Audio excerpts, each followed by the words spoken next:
La campagne présidentielle 2025 en Côte d'Ivoire connaît un tournant majeur. Simone Ehiveh Gbagbo, figure politique emblématique et candidate du MGC, vient de recevoir un soutien de poids, celui du COJEP de Charles Blé Goudé. Une alliance inattendue qui suscite de nombreuses interrogations, stratégie politique, calcul électoral ou véritable union de l'opposition. Restez avec nous, on décrypte ensemble cette nouvelle dynamique. Gbagbo n'est pas la candidate des femmes, elle est une candidate de la Côte d'Ivoire. Ça, c'est important de le signifier.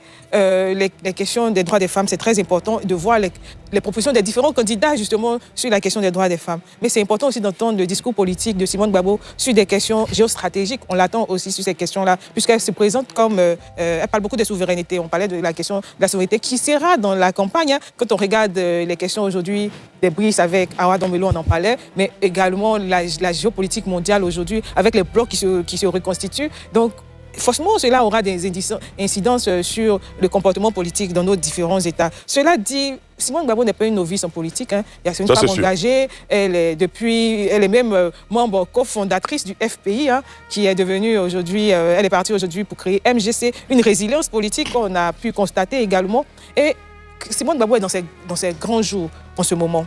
Elle est dans ses grands jours, on la sent revive, heureuse de partir en campagne et de proposer ses arguments de campagne. On attend aussi son offre politique, on attend son offre politique sur le terrain, mais déjà elle a commencé des rencontres et on a pu le constater, elle aussi est allée à Beaunois. Et sur la question, et je ne le dis pas seulement pour Simone Gbagbo, mais ce qu'il faut éviter aussi, c'est l'instrumentalisation politique de l'ethnie, le marketing politique de l'ethnie. C'est ce que les différents candidats doivent éviter, même si on sait qu'en Afrique, c'est de coutume d'avoir la bénédiction de ses parents avant de s'engager, parce que finalement, on est dans une élection présidentielle et on ne sera pas élu que par les siens. Il y a l'affectif qui va beaucoup jouer et Simone Gbagbo a attendu vraiment sur son programme, surtout qu'on le veuille ou pas, les femmes quand même l'attendent, hein, parce que beaucoup de femmes se reconnaissent en elle en tant que femme capable, qui ose, et on attend de voir qu'est-ce qu'elle va proposer comme offre politique sur la question. Et sur ce plan, je n'ai pas encore entendu Simone Gbagbo. On attend le lancement officiel de la campagne peut-être pour écouter ce qu'elle propose concrètement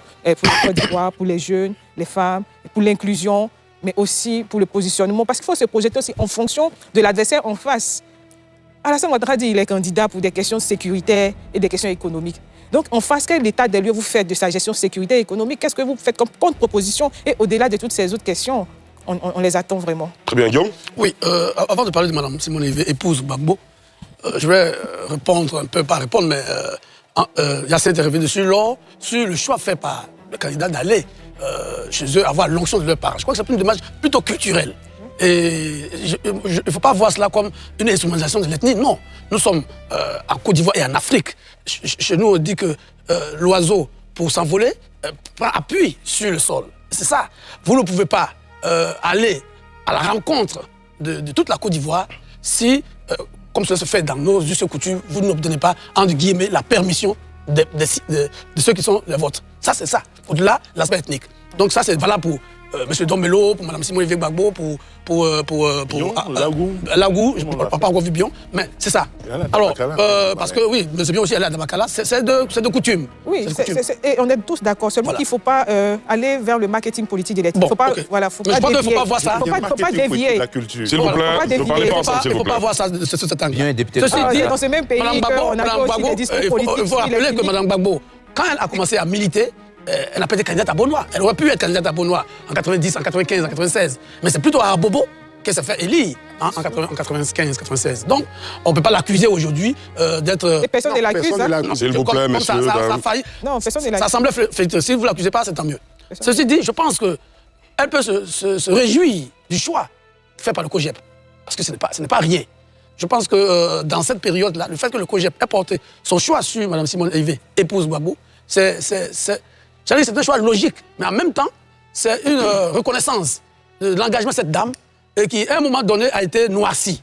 Elle a été noircie par plusieurs personnes, on l'a présentée comme la responsable de tout ce qu'on a vécu, etc. Et après, par celui qui est maintenant son ex-époux, on a vu tout ce qu'elle a subi. Et je crois que le COJEP, historiquement, a voulu envoyer un message à tous ceux qui se battent, notamment les femmes qui se battent, les femmes politiques, pour dire que Mme Simone Ehiveh Gbagbo représente quelque chose. Et je crois que pour Mme Gbagbo, c'est une belle victoire. Une belle victoire qui, j'espère, alors comme le COJEP et son président Charles Blé Goudé dit qu'il rentre en campagne, c'est un atout pour elle, parce que dans la bataille à gauche qui l'oppose à M. Domelo. Je crois qu'elle vient de prendre une petite longueur d'avance avec le COJEP, parce qu'on voit bien que le COJEP est structuré, est représenté un peu partout. Et on peut penser même que le COJEP a dû peser lourd dans l'obtention des parrainages de Mme Simone Evé Gbagbo. Donc, on espère donc que le COJEP va lui apporter ce souffle dont elle avait besoin pour porter vraiment cette candidature-là, pour ne pas qu'elle soit anecdotique. Et je crois que Mme Gbagbo a les atouts. Maintenant, après, parce qu'avec Domelo sur sa gauche, ça va être la bataille pendant cette présidentielle. Qu'est-ce qu'elle va proposer pour cette famille de gauche? Qu'est-ce qu'elle va proposer aussi à la Côte d'Ivoire? Puisque même si elle n'a pas dirigé directement, elle a été quand même l'épouse du président Gbagbo et elle a été au cœur du pouvoir pendant 10 ans. Et il y a des questions que les Ivoiriens ont lui poser. C'est pour ça que je termine en disant à Landry. Landry avait évoqué, je ne le retrouve plus, mais pour dire que Mme Gbagbo va falloir donc qu'elle se différencie. Parce qu'une élection présidentielle, et ça c'est ce que je dis à Landry, le premier tour, on rassemble son camp. Donc le discours de M. Melo par rapport à l'AS, moi je ne partage pas, mais à une élection présidentielle, le premier tour, c'est à rassembler d'abord son camp. Et après, on a un discours de deuxième tour. Parce que si vous faites un discours de deuxième tour au premier tour, c'est sûr que ça ne peut pas marcher. Donc, que ce soit M. Melo ou Mme Gbagbo ou les autres candidats, il faut savoir la priorité c'est de rassembler à gauche, mobiliser l'électorat de gauche pour leur permettre éventuellement d'arriver à un deuxième tour. Voilà. D'accord. Merci Gang Bato. Monsieur Ouattara Lassina, vous n'avez aucun problème avec la candidature de Simone Gbagbo, mais vous vous demandez si la société ivoirienne est prête à accepter une femme à la tête du pays. C'est bien cela? Effectivement, c'est bien ça, M. Adi Darashiba. Allez-y, allez-y. Je suis M. Ouattara Lassina. Vraiment, je voulais vraiment me prononcer sur le cas de Mme Simone Evé Gbagbo.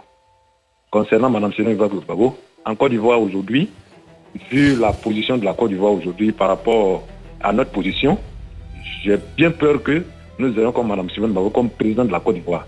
Vu la position de la Côte d'Ivoire, vu les différents pays qui sont autour de nous, nous avons beaucoup de défis à lever par rapport à la politique que nous avons aujourd'hui.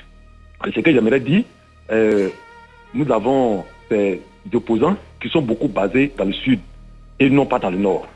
Vraiment, c'est beaucoup. Et ils sont en train de se focaliser sur le sud. Pourtant, dans le nord, il n'y a rien d'autre. On ne les voit pas aller faire des activités, on ne voit rien. Bon, vraiment, c'est un peu difficile.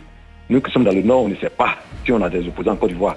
Et vraiment, qu'ils bougent un peu pour aller au nord pour qu'on puisse savoir qu'est-ce qu'il veut de nous, qu'est-ce qu'il veut faire pour nous dans le nord. D'accord, très bien. De ma part, Mme Simone Gbagbo, aujourd'hui, pour être président de la Côte d'Ivoire, je vois d'abord le match entre le président Ouattara sortant et M. Jean-Luc Bion comme des potentiels candidats qui pourraient faire quelque chose pour nous en Côte d'Ivoire. D'accord, merci beaucoup. Monsieur Ouattara Lassina, merci beaucoup. Alain Wakili?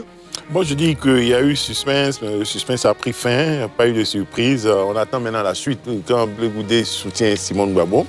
Donc on attend la suite en se disant que certainement le COJEP se projette au-delà de l'élection qui arrive en 2025 sur d'autres enjeux, d'autres échéances, puisque Charles Blé Goudé a parlé de son propre sort en disant qu'il se conforme et qu'il choisit de lutter autrement contre l'injustice qui est le sien, qu'il estime être le sien, espérant que les autres fassent pareil. L'avantage de cette situation, si elle perdure jusqu'au 25 octobre, avec le PPACI éventuellement qui ne va pas appeler à voter Simone Gbagbo ni Don Melo, c'est qu'on aura une véritable pesée.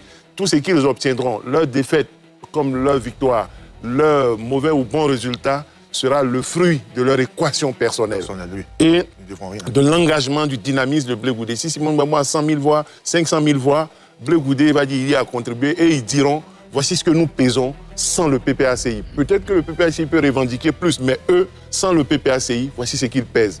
Et c'est ça un peu l'intérêt de cette clarté que nous aurons à l'issue du scrutin le 25 octobre. Ce sera valable pour Henriette Lagou qui a déjà fait l'expérience en 2015 pour affiner son qui était bien parti. En 2015, il avait eu 300 000 voix. 9%. Oui, ça fait quoi en pourcentage? Entre 300 000 voix. 300 000 voix. Malgré l'appel au boycott, malgré le refus, il pesait quand même 300 000 voix à une élection présidentielle. Et il a raté le rendez-vous de 2020. Aujourd'hui, pour une élection nationale, on n'a plus d'indice. Qu'a-t-il fait de ces 300 000 voix?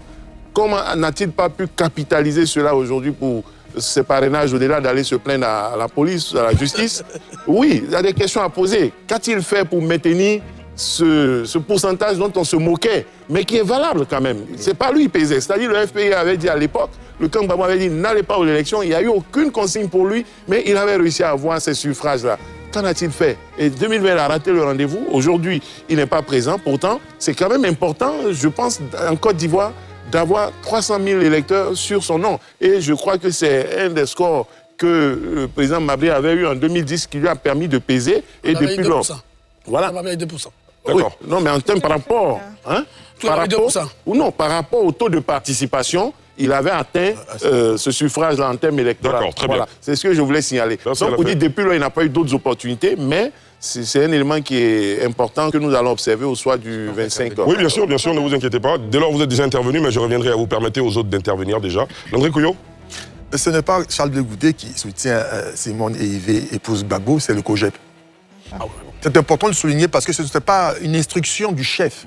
C'est au cours d'un processus démocratique qui a été précédé de débats. Je peux le dire parce que j'y étais. Ah oui, on t'a vu. Je n'ai pas eu droit de rentrer. J'ai accompagné, j'ai entendu, même à la porte, déjà vous entendiez les uns et les autres débattre argument après argument. Un exercice démocratique qu'il faut souhaiter dans tous les autres partis. Le COJEP est un parti démocratique, moderne, un véritable modèle. Ce qui est intéressant, c'est qu'on ne vendait pas cher sa peau, mais on est un parti qui est structuré. Donc si celui-ci décide de soutenir un candidat, ce candidat-là peut s'en flatter. Parce qu'il est soutenu par un parti qui a un contenu et chaque soutien apporté est sincère parce qu'il procède de la manifestation intrinsèque du choix de la volonté des différents délégués. Et ça, c'est important de pouvoir le souligner. Très bien. Pour docteur Simone et Yves épouse Gbagbo, comme je le disais, ma part, c'est l'heure de la clarté. Parce que pendant longtemps, dans l'ombre de son ex-époux, elle n'avait pas pour elle de faire valoir ce qu'elle est pour de vrai.